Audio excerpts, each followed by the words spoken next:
안녕하세요. 오랜만에 렉스턴 스포츠 2부 영상을 올리게 되었습니다. 이번 영상에서는 렉스턴 스포츠에 추가로 장착한 장비와 튜닝한 제품에 대해 소개해 드리려고 합니다. 차량의 순전 상태에서의 장단점은 이전 영상을 참고하시기 바랍니다.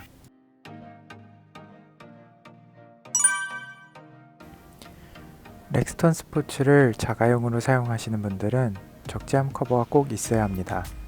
풀탑이든 하프탑이든 토뉴 커버든 어떠한 식으로든 적재함을 덮어주지 않으면 도난, 비, 눈 등에 그대로 노출될 수밖에 없습니다. 풀탑을 씌워서 비를 맞지 않는 적재 공간을 최대한 확보하는 게 가장 일반적입니다. 저 같은 경우에는 차량 구매 당시에 짐이 이렇게 많이 생길 줄 몰랐었고, 탑을 씌우면 뭔가 작업 차량처럼 느껴진다는 점, 부피가 큰 짐을 실을 수 없다는 점 때문에 폴딩 커버를 선택하였습니다. 만약 루프탑 없이 오토 캠핑이나 노지 캠핑을 하신다면 풀탑이 제일 합리적인 선택이 될 것 같습니다. 제가 차량을 구매했을 당시에는 차량이 출시된 지 얼마 안 돼서 선택할 수 있는 커버가 몇 가지 없었습니다. 저는 당시에 301 스튜디오에서 나온 3단 커버를 구매하였습니다. 제품이 정말 마음에 들었던 건 차에 어디에도 구멍을 뚫지 않는다는 점, 철제로 되어 있어서 성인이 위에 올라가도 문제가 없고 튼튼하다는 점, 필요할 경우 접어서 사용 가능하다는 점, 그리고 결과적으로 완전 방수는 되지 않았지만 완전 방수가 된다는 점입니다. 저도 사기 전까지에는 당연히 방수가 다 잘 될 거라고 생각했는데 그렇지는 않더라고요. 특히 탑들은 처음에 안 새더라도 차가 뒤틀리면서 실리콘 사이로 새는 경우가 많이 발생하는 것 같습니다. 그리고 적재함에 물이 새도 보통 때는 안 새고 차가 수평이 아니거나 할 때 고여서 조금씩 새는 것 같습니다. 다행히 적재함 바닥이 배수가 되는 구조이고 차 바닥에 홈이 파져 있어서 어떤 물건이 흠뻑 젖는 경우는 없는 것 같습니다.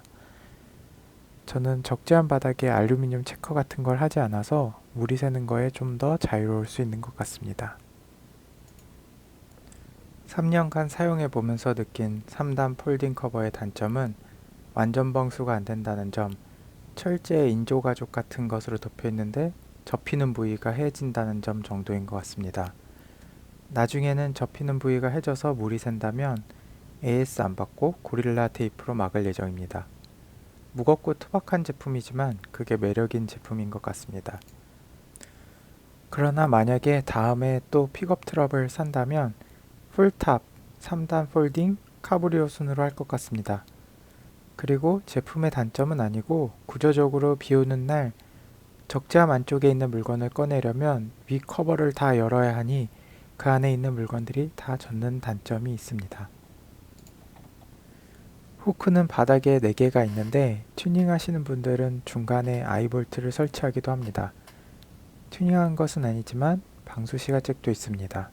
저는 한 번도 사용해보지 않았지만 차박을 하시는 분들에겐 유용하리라 봅니다. 힌지는 요새는 옵션으로 가능한 것으로 알고 있는데 테일게이트가 천천히 내려오게 해주는 기능입니다. 닫을 때도 적은 힘으로 닫을 수 있게 해줍니다. 저는 코란도 스포츠용이 생겨서 바꿔 달았습니다. 확실히 있는 게 더 편하지만 오래되면 제 차처럼 고정이 잘 안됩니다.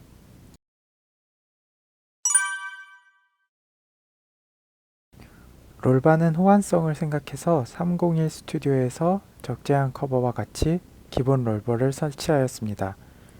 롤바 설치할 당시에는 딱히 필요해서 한 건 아니었고 트럭에 롤바가 없으면 너무 허전해 보이는 것이 가장 큰 이유였고, 다른 이유는 큰 짐을 실을 때 롤바에 걸치거나 롤바에 묶기 위해서였습니다.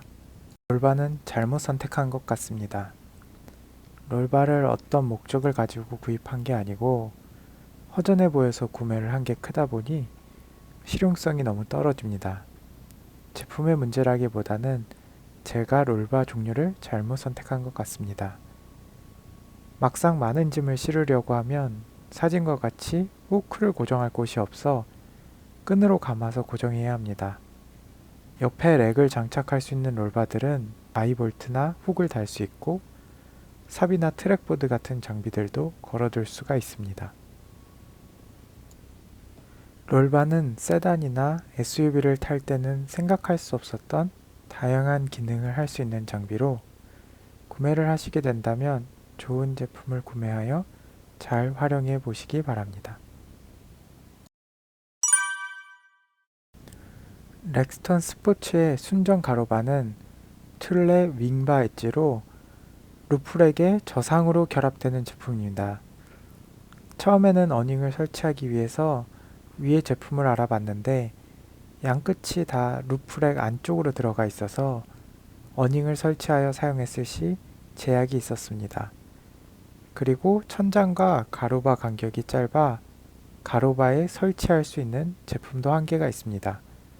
그래서 대부분은 제가 한 것처럼 별도의 풋이 있는 제품을 사용합니다. 풋이 있는 제품을 사용하더라도 렉스턴 스포츠만이 가지는 단점이 있는데 이는 가로바를 설치할 수 있는 간격이 너무 짧다는 점입니다. 이 이유로 가로바를 풋 방식으로 하더라도 하드탑 텐트 같은 무거운 짐을 싣기가 어렵습니다. 따라서 일부 캠퍼들은 루프렉을 제거하고 렉스턴 스포츠 전용 풋을 장착하여 사용하기도 합니다.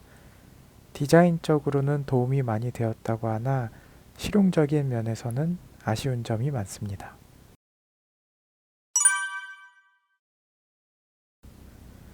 리프트업은 차량을 위로 올리는 작업으로 캠핑이나 오프로드 하시는 분들은 차량 출고 시 많이 합니다.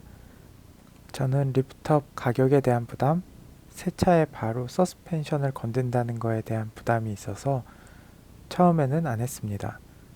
후에 후륜 처짐과 배걸림으로 리프트업을 하기로 하였습니다. 렉스턴 스포츠의 최저지상고는 낮은 편은 아닌데 휠베이스가 워낙 길어서 노지에 나가면 배걸림이 자주 발생하였습니다. 그러면 그때마다 사이드 스텝이 닿고 잘못하면 저처럼 사이드 스텝의 핀이 다 부러지게 됩니다. 게다가 순정 스프링의 최대 하중은 400kg에 못 미치는 무게를 실더라도 후륜 쪽이 많이 가라앉게 됩니다. 찍어둔 사진이 없는데 리프트업을 하기 전에는 캠핑을 나가면 늘 뒤가 처져 있었습니다. 리프트업은 2인치 이상 할 경우 별도의 검사를 받아야 하기 때문에 보통은 스프링이 내려앉는 것을 감안해 2인치 또는 2.5인치로 리프트업을 합니다.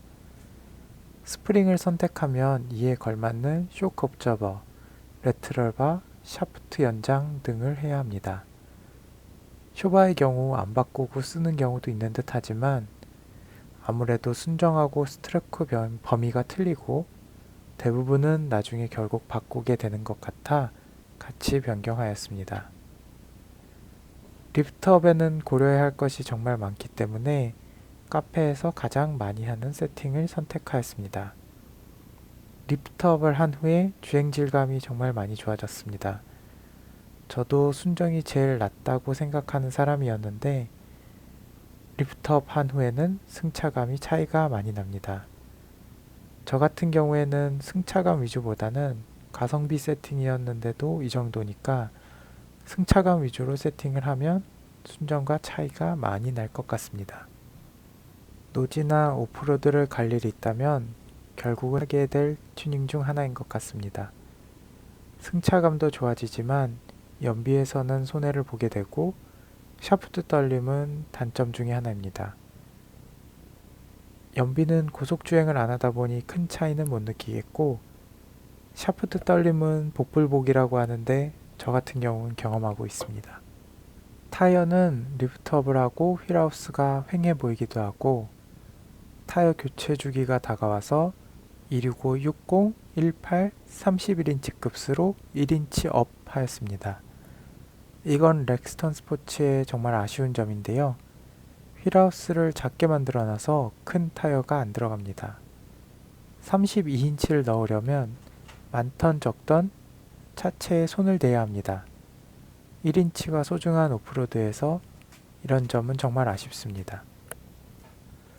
타이어는 3PM SF 인증을 받은 올웨더 타이어인 한국타이어 AT2를 선택했습니다. 올웨더 중에서 국내에서 그래도 구하기 쉬운 AT타이어가 한국타이어, 쿠퍼 AT3, BF AT인데 쿠퍼와 BF는 가격이 넘사벽이라 한국타이어를 선택하게 되었습니다. 올겨울이 타이어 변경 후 첫 겨울이니 눈길 주행 후 후기를 다시 올리도록 하겠습니다. 긴 시간 시청해 주셔서 감사합니다.